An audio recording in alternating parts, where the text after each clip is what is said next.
The one question what I want to ask is, are you married? No, sir. No. I'm not married.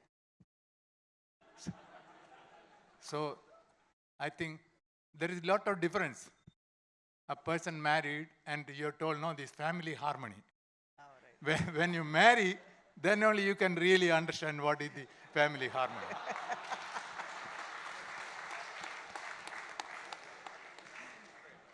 Thank you, sir. But, we have some idea based on when we live life with people. Basic relationship paradigms are there. And many of those we experience ourselves in dealings with others. And therefore, this is a very crucial thing. I'll just share a story with you. When I joined as a monk in 1993, so one more gentleman had also joined, and I was in the kitchen, so that person was also sent to serve with me in the kitchen. So after 1 week, he came up to me and said, I have been sent here to work in the kitchen. I'm such a big, powerful speaker in my village. When I speak, the whole village stands up and listens to me. And you guys have, used me to make chapati. That's why I joined ISKCON, to make chapati. And then after 1 more week, he came and again spoke the same. So I said, why you are asking me? I am also in kitchen only. You go and discuss with somebody else. Then after a couple of weeks, he came to me and said, I'm leaving because you guys didn't realize my value. And instead of utilizing my skills, you're engaging me in making chapati. So he went, and after 10 years, I met him. And he came up to me and said, you know what? I got married, and after marriage, my wife got back pain. Every day at my house, I am making chapati. And then he said, maybe I should have tolerated for some time.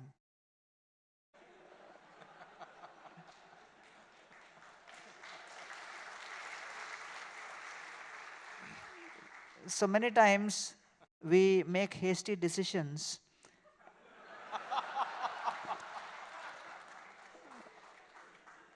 And whether it is a family where husband and wife are living, or it's a family where many monks are staying, but the basic principles of tolerance, respect, endurance remains the same. So therefore, these are very crucial principles to follow. But the bottom line, which underlies all of these 6, is mind control. Control over your mind, control over your emotions, and self-discipline. Thank you. Thank you, sir. Question here. Yeah, Prabhuji, namaste. Namaste. My name is Bhavesh Mehta, and I'm connected through IGBC or Juhu through Gurmeet okay. Singh. Oh, We yes, did a lot of yes, work correct. with you, hard work Yes, with you. correct. My question is, what was the turning point in your life, being a successful IITian, converted into the present what you have? So I think many of us would like to understand, would like to know that.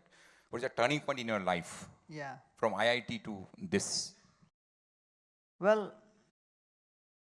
everybody has, a calling which they have. So I've always intrigued about what is life and what is death, and what is the purpose of life. And the search was going on. And then I came across the Gita, and then I really thought the Gita can be an excellent solution to people's problems.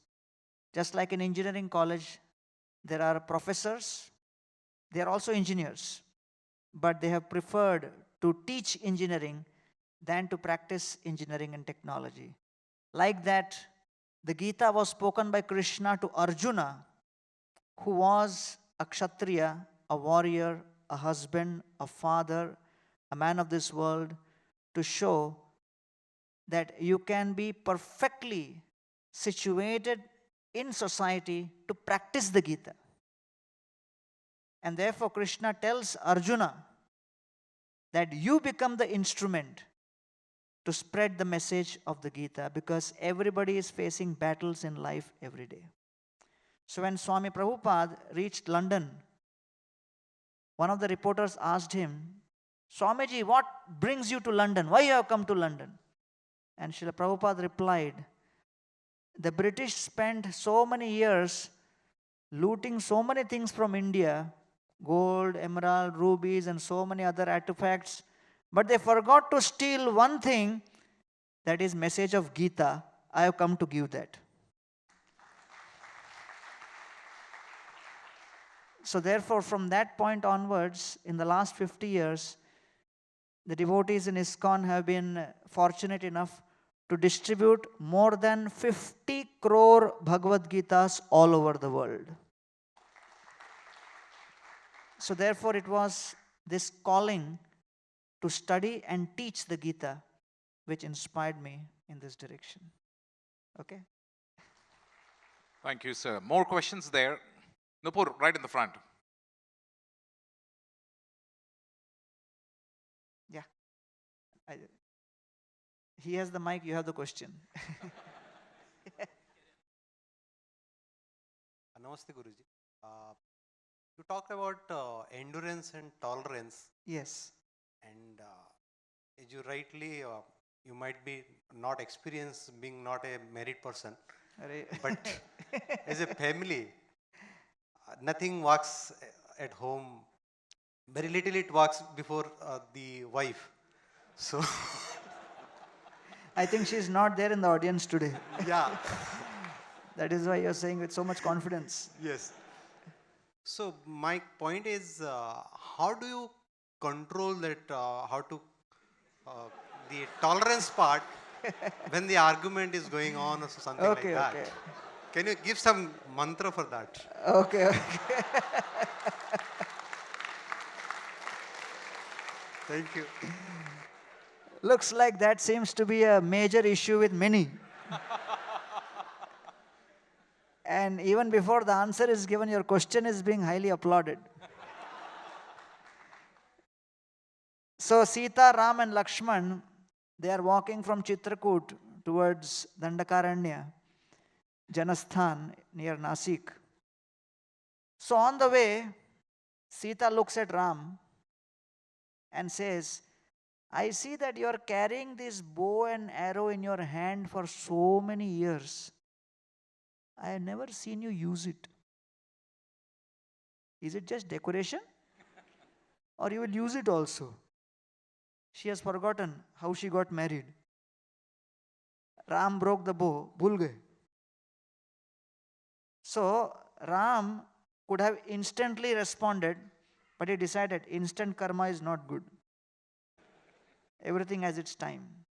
So he kept quiet, continued. So they came and they stayed in a cave in Tapovan.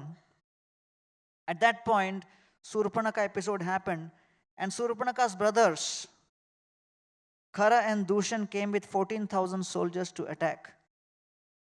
Lakshman looks at them and says, my dear Lord, please go inside along with Sita into the cave. Let me fight them and kill them. Ram smiles at Lakshman and says, no, Lakshman, you and Sita go inside the cave. I will fight. Lakshman says, my dear Lord, these demons are below your dignity. Even I can handle them. Let me take care. Ram smiled, no, Lakshman, I will fight. You go inside. Lakshman says, my dear Lord, why you're being so stubborn? Let me fight. Ram said, Lakshman, mere ghar ka mamla hai.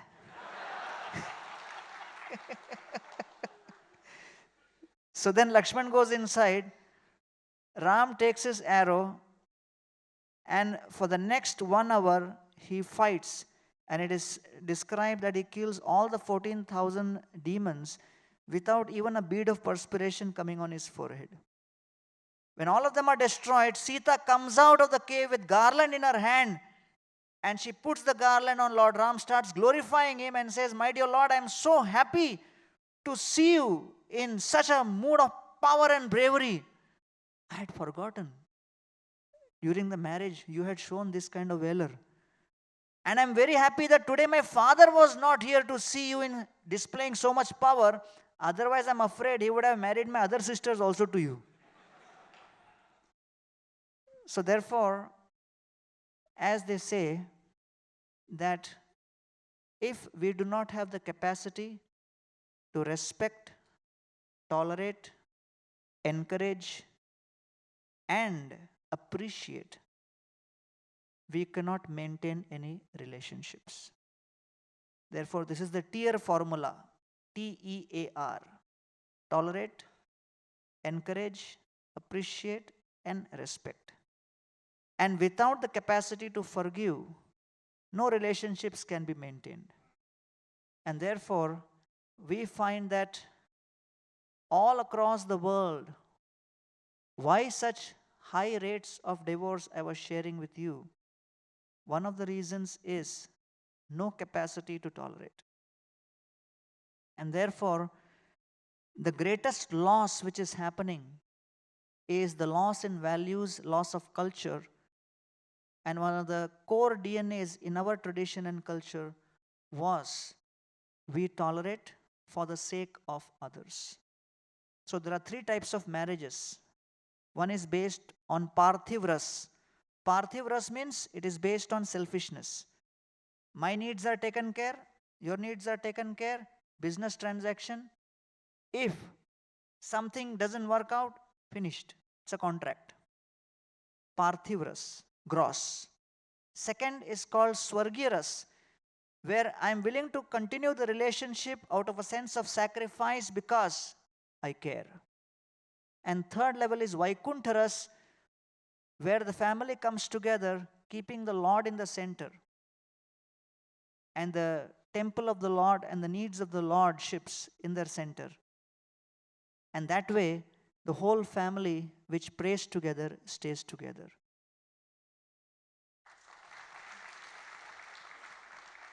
So therefore, I do not have direct experience on what you are saying, but all I can say is that in any relationship, we will need these basic tools to handle.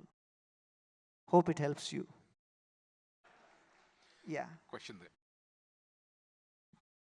Guruji, Sadar Pranam. I have a question to you. What happens if there is a condition, like you have your family member, your father or your mother, they are hell-bent in making you do something that you don't want to do. You want to do, say, go to path A, they want you to go to path B. And it's like they want to satisfy their ego and they are ready to make you pay for that. So when you have such a condition, I've seen this happening in my friends' families. I mean, you can't go against them. They are your own family members. You can't fight with your own parents. Even if you win, you lose. So how to handle such conditions? I remember my Mausiji stating me a story from Mahabharata that Krishna says that, Arjun, तुम अपनी सारी समस्याएं मुझे दे दो. यदि तुम्हारे चित्त में एक भी समस्या है तो मैं सोचूंगा कि मतलब मैं निश्चिंत हो जाऊंगा कि तुम सारी चीजें टेक केयर कर सकते हो. Even I tried that. I've seen my friends try that, but still वो टेंशन मन में रहता है. तो how to handle such situations? I mean, how to convince parents that children's happiness are more important than your ego? Very good question. It is not just a matter of only parents, but any close relationship. And that's exactly the point Arjuna is talking about in Bhagavad Gita. Arjuna tells Krishna, I want to practice non-violence. And Krishna says, forget it. You're already violent. Arjuna says, no, what you're saying? I have not even shot an arrow. I believe in non-violence. Krishna says, wherever there is relationship between two people, there is violence. Arjuna says, what do you mean? And Krishna says, when two people come together in a relationship, one person wants to control the other person, use the other person, exploit the other person, move the other person in the direction where he wants them to move so that his needs are satisfied and taken care, automatically that principle of violence begins. And therefore, we find that it's very, very important for us to realize that things can be controlled, but human beings can only be inspired. But in this day and age, our desire to control is so strong that instead of loving people and controlling things, we have started loving things and controlling people. That is our problem. And therefore, we have to change this paradigm and know that we cannot deal with people the way we deal with things. We have to be like gardeners. When a gardener starts pouring water on a plant, he cannot catch hold of the sapling and try to grow it before time. It will take its own time. Like that, opinions, desires, feelings, thoughts, emotions, perspectives, attitudes take time to transform and change. And therefore, we cannot hasten the process. We cannot artificially knock our desires within somebody's mind. And it's not possible to do that. And therefore, Krishna spoke the Bhagavad Gita to Arjuna. Who was Arjuna? The most powerful archer. He had everything going for him. But suddenly he lost his will. Arjuna had the skill given by Dronacharya, but he lost the will. And without the will, in spite of having the skill, he couldn't do anything. So Krishna did not give Arjuna extra weapons. He did not give him extra chariots. He did not give any extra armor. Krishna was dealing with somebody who was not in a mood. And therefore Arjuna knew what a fight is. Arjuna knew how to fight, but Arjuna could not understand why he should fight. And therefore, in general, as human beings, while dealing with other human beings, we should take inspiration from the Gita. That Krishna did not force Arjuna to fight. Krishna did not compel Arjuna to fight. After speaking the entire Gita, which was meant to inspire Arjuna to fight, last verse, Krishna says, Yathechasi tatha kuru. I have spoken the Gita to you. You now do as you will, as you wish, if you are inspired. Then Arjuna gets up and says, Nashto moho smritir labdhva tvat prasadat maya chuta sthitosmi gata sandeha karishye vachanam tava. Now my shanka, my doubt has gone. I am reinstated. After I have done my own introspection, after hearing your thoughts. And therefore now I am convinced I must fight. And therefore I always make this point. चिता और चिंता में एक बिंदु का अंतर है. चिता शब्द में एक बिंदु लगाओ क्या बन जाती है? चिता और चिंता में एक बिंदु का अंतर है. चिता मृत शव को मृत्यु के पश्चात एक बार जलाती है, लेकिन चिंता जीवित व्यक्ति को जीवन भर क्षण क्षण जलाती है. ये अंतर है. इसलिए चिंता से मुक्त होना हो तो कीजिए चिंतन. So therefore, not only in your particular case, but in any relationship, when we feel trapped or suffocated or the feeling of being imprisoned, we should realize that we have to help the person understand our perspective properly. And therefore, we should learn the art of dialogue, conversation, sharing of one's heart. And therefore, if we do not express properly, that also is violence. And therefore, we should respond, not react.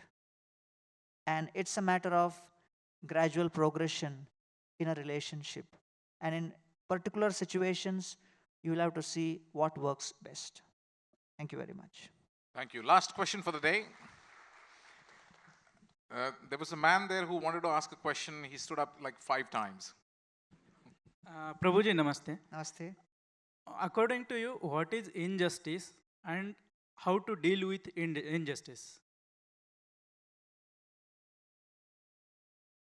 In the Bhagavad Gita, Krishna tells Arjuna asks, Athakena prayukto toyam papam charati purusha anichan api varshneya balad iva niyojita. And Krishna says, Kama esha krodha esha rajoguna samudbhava maha ashna maha papma vidhenam iha vairinam. Krishna says that the influence of lust is such that the lust makes us perform activities which we do not want to perform, and it consumes us completely. And therefore, for a soul which is supposed to be experiencing bliss and joy, for that soul to be experiencing trauma, anxiety, stress, is like a multimillionaire not knowing that he has millions of dollars, and then he starts behaving like a pauper. That is the greatest injustice. And therefore, as souls, we are Satchit Ananda, we are eternal, blissful, full of knowledge. For souls like us to be in a state of great fear, depression, anxiety, and stress is the greatest injustice. And we thank JioTalks to help facilitate a way by which all of you can be free from that injustice and experience bliss.